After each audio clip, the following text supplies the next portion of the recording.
কিন্তু খেয়েছি। খোলাগুলো ফেলে দেবো। খোলাগুলো দেখো কড়াইয়ে একটু জল দিয়ে এবার ঢেকে দেবো।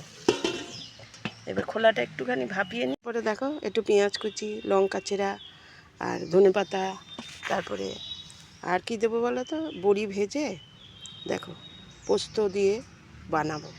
খোলা ভাজা খুব ভালো লাগে। দেখো খোলাটা 10 মিনিট হয়ে গেছে, আমি এবার নামিয়ে ফেলছি।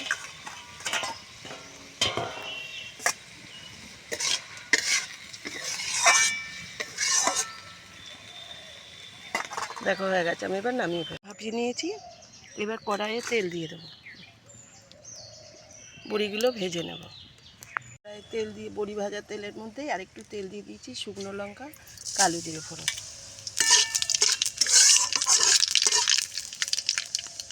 এবার দেখো পেঁয়াজ আর কাঁচা লঙ্কা চেরাটা দিয়ে দেবো।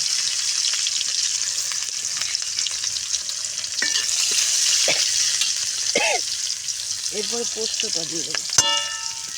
পোস্তটা একটু ভেজে তারপর খোলাগুলো দিয়ে দেবো। দেখো এবার খোলাগুলো দিয়ে দেবো। তোমরা এইভাবে না ভাজা করে খেয়ে দেবে আরও বেশি।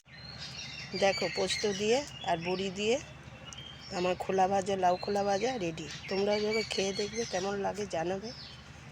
পাশে থেকো। টাটা।